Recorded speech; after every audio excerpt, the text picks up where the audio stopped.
Hello all. In this video we're going to take a look at while loops. So this is another way to write a loop. It's actually in some ways more primitive than a for loop, less structure to it, and it gives us more flexibility than a for loop. A for loop pretty much when you set it up, it's going to run a fixed number of times, either based on data in a list or on how you've set up the range function. A while loop loops an indeterminate number of times. It means we don't know. Is it going to loop 3 times or 5 times or 50? It depends on other things. It's determined by a Boolean expression, and it loops until the Boolean expression becomes false, and then it stops. So it looks kind of like an if statement. It's really important to separate those in your mind. An if statement is not a loop. It doesn't repeat. It selects. A while loop looks the same, but it is a loop. And you have to remember from the name that it's doing something different. So let's take a look at my notes. So while loops here, I have a little bit about while loops in my notes. I also want to note we have our readings from our online textbook, but also in this particular chapter, in the readings, I also have a section about while loops because so many of the examples in our other readings were focused on turtles and other things we don't really need. So this is kind of focusing in on the key elements that we want. So I thought I'd look at that too before I get back to my notes. A while statement has the word while, and then it has a Boolean expression, and there's a colon at the end of the line. And then we have a set of indented code. Those are the things you want to repeat. This is a very simple structure. It doesn't have the built-in loop variable like a for loop does, and it's entirely up to us as programmers to make sure that this Boolean expression at some point becomes false so the loop can end and we can move on. All right, so I have a nice little example here. I'm going to copy this, and we'll go over and take a look at it in my PyCharm. This also gives me a chance to do an example with a function because we're shifting into doing more things with functions, and I don't want to just keep writing scripts all the time. So in the previous video, when we were talking about NumPy, I mentioned the built-in NumPy's own arange function. And what I thought I would do is to show you a version of that we could write for ourselves that operates on lists. So this is my arange function. You give it any number as a starting point. You give it any number as an ending point and any number as a step. I wrote it very simply, so you have to put in all three. And then it just has basically 2 accumulator variables. One is our answer list, where we are keeping all of the numbers that it's generating, and the other is a number to keep track of the values we're generating as we go. There probably would be a way to do this formulaically, but I think this is nice to see an example with 2 different accumulators. And current value is going to be our loop variable. So it's the thing that's going to be used to determine whether the loop continues or whether the loop stops. So our while loop, one of the reasons I needed to do this with a while loop, because I didn't want to use the range function. I want these start, end, and stop to be floating point numbers potentially, and range doesn't work with that. So I can't use a for loop to do what I'm doing here. Instead, I just want a loop until, and I'm going to actually take out these parentheses. The parentheses are a very Java, C++-y thing to do. We don't need parentheses here, so I'm taking them out. But you notice the Boolean expression relates the current value, cur value, to our endpoint. And it says keep going as long as current value is strictly less than end. Because remember, that's how range usually works. We go up to but not including the end. So we don't want to add anything when we get to end. We just want to stop looping. All right, then we are adding to our answer list the current value, and then we increment the current value by adding step to it. And then at the end of that, we return the answer list. So I want to write a couple of really simple examples. So I'm going to say list one. I'm going to capture the result that comes back so I can print it. My A range. Let's just try something that's a normal thing that the range function could do. So we're going to start at 0. We're going to go to 10, and we'll go up by 1. And then we'll have another call, my A range. But here I'm going to do one that's with floating point numbers. So I'm going to go from 0 up to 1.2, going up by 0.25.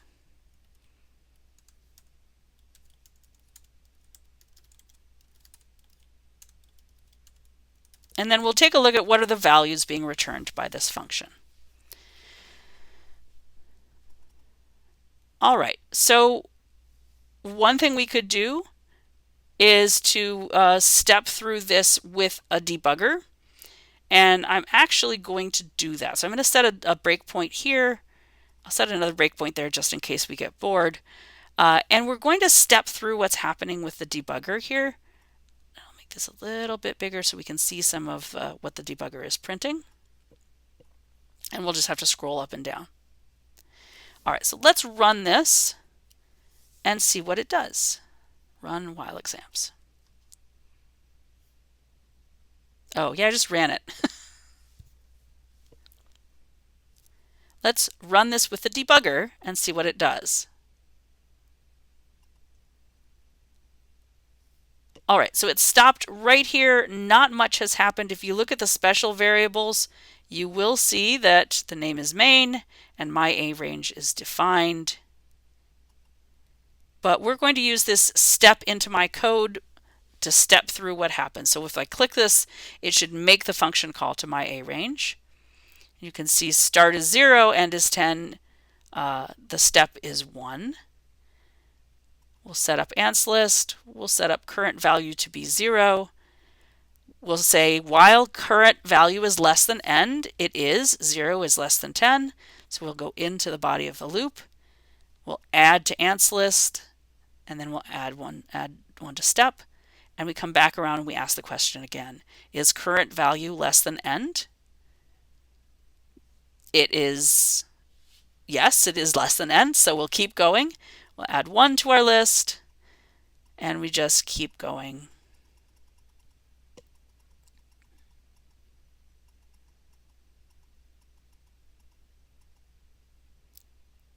And then notice what happened was current value got to be 10. We asked while current value less than end, and since end is 10, the answer was no, that's false. So it jumped down to the return. It's going to continue from there. So we'll come back. List 1 will be 0 through 9, and then we're going to print it. And then we do the next call. All right, so here we have start of 0, end of 1.2, going up by 0.25.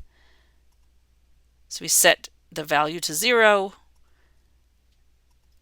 and we add 0 to our list, and then we increment it to 0.25.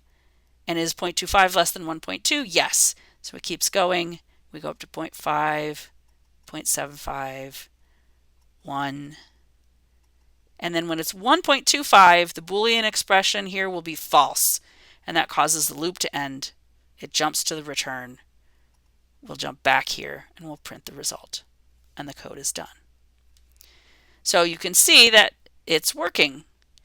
And notice that we don't need to know ahead of time how many values are going to end up in the list. It's determined entirely by the nature of the loop. It loops until it's time to stop.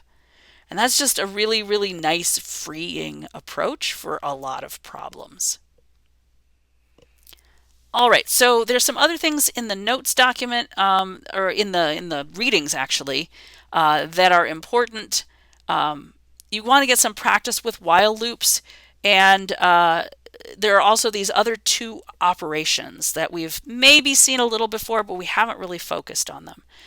Break is one that's really important. Continue is not as often used, but it is also, it's also there. Shall we say? It also was present, and sometimes it's actually really handy to use. So these are statements that can only exist inside a loop. It can be a for loop or a while loop. There's a particular form of while loop we use a lot where we use them. And typically they are put inside an if statement because they just do what they do. If you run across a break and when you're inside a loop, the loop ends at that line. Any additional steps that might be after that break statement inside the body of the loop, they're ignored. It just jumps to the end and goes on to what comes after the loop. So break is a way to stop a loop early. Only the loop that it is currently in. Not if you have one loop inside another, it's only the innermost loop that actually gets broken. Continue does not make the loop end completely. It just stops this pass through the loop. So wherever you are, it jumps to the end of the body of the loop and then goes around and continues the loop. So that's why the word continue, it means continue the loop, but stop this pass. And break just means stop the loop altogether. So I have a couple of examples here that you can see just to see what happens with them. I have a for I in range of 5. I print I, and then I have a break statement, and I have a print statement after the break. And what gets output? Only that first print statement. As soon as it hits the word break, it stops. And the print that was in the code after break is never run. It's not reachable. PyCharm will complain about it, and most IDEs will, because it's not reachable code. All right, then I have another loop that's repeating 5 times. I print I before the continue, then I have a continue statement, and I have a print that's after the continue. Notice that the only thing that's printed is the one that's at the beginning, but it does in fact do all 5 iterations of the loop, because that's what makes continue different from break. All right, I did want to point out this example right here. Actually, I'll copy this and we'll go and run this so you can see it, because it is a good example. What we're doing here is building up a list of names. So we are asking the user for input, and then whatever they type, we add to our list until they type the word quit. So let's go to PyCharm. We'll give this one a try. So I'll make this another function. Def get names.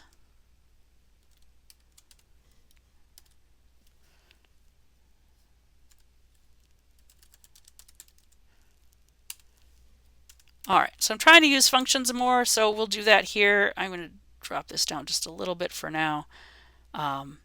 So this is a function that's just going to ask the user to enter names, and then it builds up a list. So we have our accumulator variable here that's empty. We're appending to it.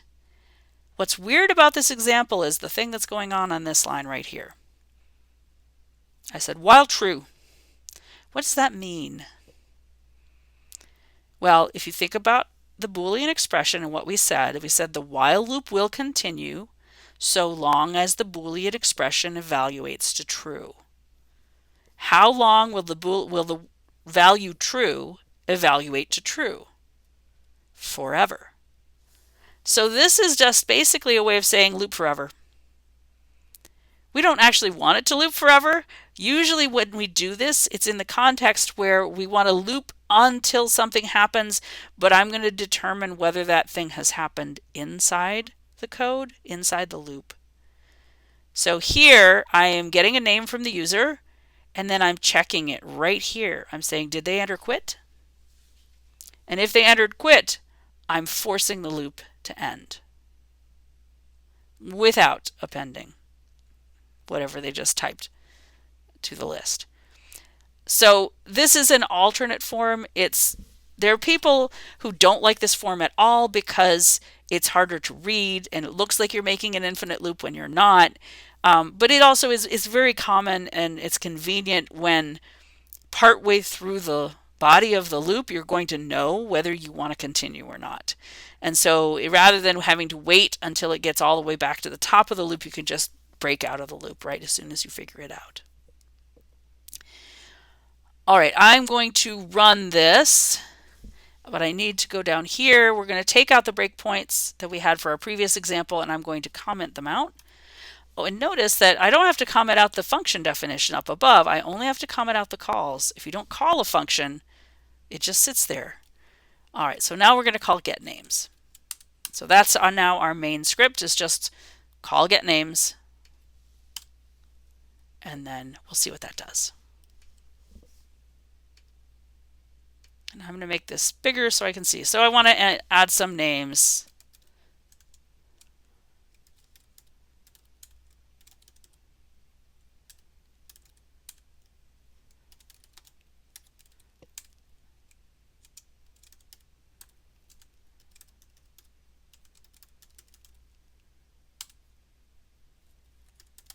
All right, and when I'm done, I'm going to say quit. All right, what happened? It just kept going through the while loop until I said quit. And then in each time, whatever I typed, it added to this list, and then it returned the list at the end. And it printed it and it returned it. And so we have the list in our hands.